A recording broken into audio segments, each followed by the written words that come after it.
Modifier notre attitude.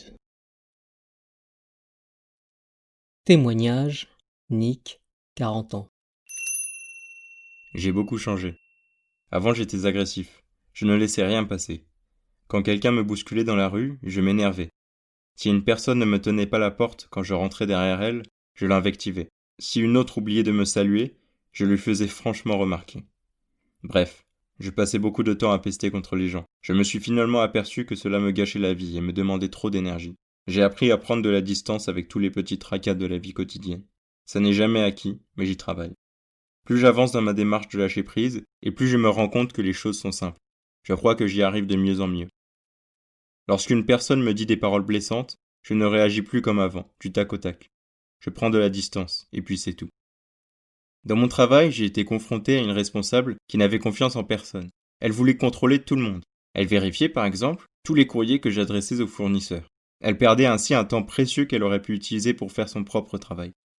Je ne me suis pas mis en colère. Je l'ai même observé avec amusement. Que d'énergie gaspillée. Je me rendais bien compte qu'elle agissait ainsi par peur et par ignorance. C'était son premier poste à responsabilité. Au bout de quelques jours, je lui ai dit « Madeleine, avez-vous trouvé des erreurs dans ce que j'ai fait ?» Elle m'a dit « Non, pas du tout. Je vous l'ai dit d'ailleurs. » Bien sûr, je travaille ici depuis 4 ans. Je sais ce que j'ai à faire.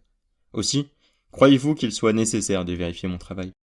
Elle m'a dit « Il me semble que cela fait partie de ma fonction. » Non. Vous devez pouvoir vous reposer sur toute l'équipe.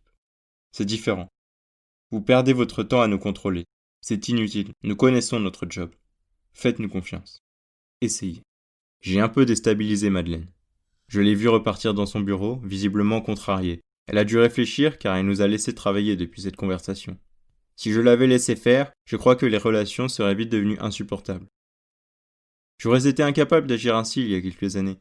Je serais devenu agressif et je me serais mis en colère après elle. Désormais, je suis plus serein. J'estime davantage les gens.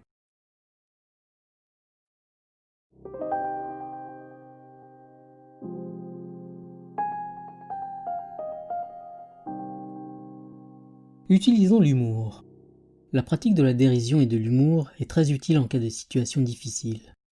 En essayant d'en rire ou d'en sourire, nous dédramatisons les choses et nous les rendons plus supportables. Cela permet de relativiser. La situation est-elle si grave dans le fond ? Ainsi, Nick a pu améliorer l'attitude de Madeleine grâce à son détachement amusé. L'humour lui a permis de voir les craintes de Madeleine et de pouvoir lui parler sans la blesser. N'entretenons plus la souffrance. Souffrir est insupportable et pourtant, nous nous complaisons dans la douleur. Nous nous accrochons à elle plutôt que de vivre autre chose. C'est la peur de l'inconnu qui nous empêche de modifier notre comportement. Qu'est-ce que nous risquons à laisser tomber la souffrance ? Il est tout à fait possible de la mettre de côté.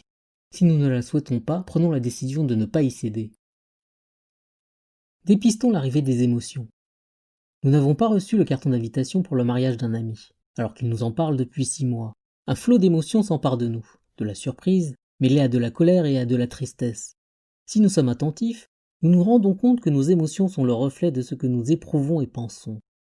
Nous nous sentons écartés de la fête et donc rejetés. Nous sommes blessés car nous pensions que notre ami nous estimait et donc nous inviterait. Si nous cédons à nos émotions, nous allons passer la journée à ruminer et à nous effondrer de plus en plus. Par contre, si nous prenons de la distance et considérons les opinions à l'origine de notre ressenti, il nous est alors possible d'y remédier. Or, toutes nos émotions sont le résultat de notre incompréhension. Nous ne comprenons pas pourquoi notre ami ne nous a pas invités. Appelons-le pour vérifier s'il ne s'agit pas d'un oubli. Il est fort possible qu'il nous dise qu'il a envoyé des invitations uniquement aux relations un peu éloignées. Mais comme nous faisons partie des proches, il pensait que de nous l'avoir annoncé de vive voix suffisait. Nous ne pouvons pas tout changer. Nous ne possédons pas les super-pouvoirs qui nous permettraient de transformer tout ce que nous n'apprécions pas. Nous ne pouvons pas tout contrôler, il faut l'admettre et l'accepter. Nous avons tous envie de tout maîtriser. Soyons confiants pour renoncer à cette volonté de pouvoir. La confiance s'apprend et se construit. Il faut l'expérimenter pour se rendre compte qu'elle libère et ouvre des portes. Nous ne risquons rien à l'utiliser, bien au contraire. Nous ne sommes pas parfaits. Nous vivons dans une société où la compétitivité s'exerce dès le plus jeune âge. À l'école, nous luttons pour obtenir de bons résultats. Ensuite, c'est la course au diplôme, puis la confrontation au monde du travail, où là encore, nous devons prouver que nous sommes performants. Lorsque nous cherchons un logement, nous devons présenter le meilleur dossier pour être sélectionnés, etc. Ainsi, dans de nombreux domaines, nous essayons d'être les meilleurs. Or, cette attitude ne va pas du tout dans le sens du lâcher-prise. Sachons reconnaître au contraire nos imperfections. Nous ne sommes pas meilleurs ni parfaits. Arrêtons de courir après des honneurs artificiels. Essayons d'être nous-mêmes en toute simplicité. Nous ne savons pas tout faire, acceptons nos limites. Sachons nous adapter. Lorsqu'un problème inattendu survient, pas de panique. Sachons prendre le recul nécessaire pour être en mesure de le résoudre. Lorsqu'un événement arrive, nous sommes capables de le surmonter. Les situations nouvelles nous permettent d'évoluer. Par exemple, un collègue doit faire une présentation demain et nous apprenons qu'il est souffrant. Notre employeur nous demande de le remplacer. Nous n'avons jamais fait ce genre d'exercice. Au lieu de stresser, considérons que c'est l'occasion de nous lancer. Essayons d'y trouver du plaisir. Cela nous permettra de garder une attitude positive.